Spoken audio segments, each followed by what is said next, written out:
2. And a man of the house of Levi went and took as a wife a daughter of Levi. So the woman conceived and bore a son. And when she saw that he was a beautiful child, she hid him 3 months.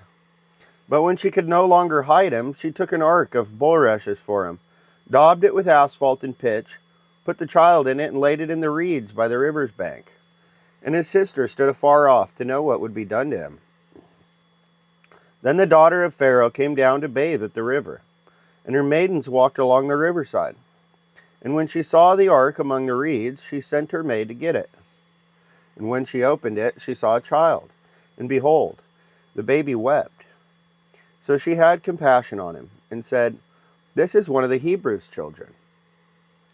Then his sister said to Pharaoh's daughter, "Shall I go and call a nurse for you from the Hebrew women, that she may nurse the child for you?" And Pharaoh's daughter said to her, "Go." So the maiden went and called the child's mother. Then Pharaoh's daughter said to her,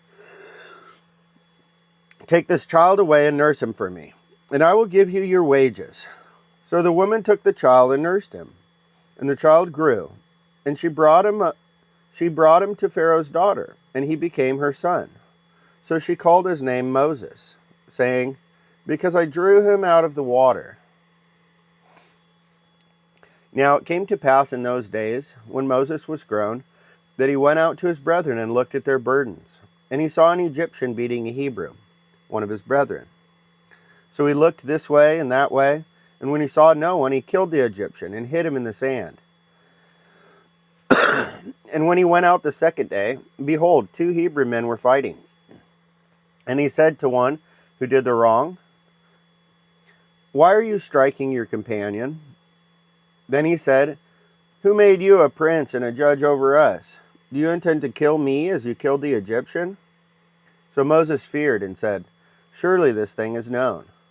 When Pharaoh heard of this matter, he sought to kill Moses.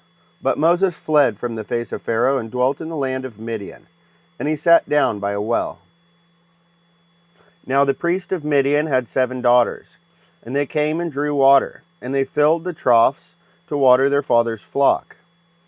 Then the shepherds came and drove them away, but Moses stood up and helped them, and watered their flock.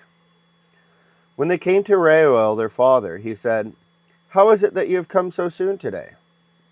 And they said, "An Egyptian delivered us from the hand of the shepherds, and he also drew enough water for us and watered the flock." So he said to his daughters, "And where is he? Why is it that you have left the man? Call him, that he may eat bread." Then Moses was content to live with the man, and he gave Zipporah his daughter to Moses, and she bore him a son.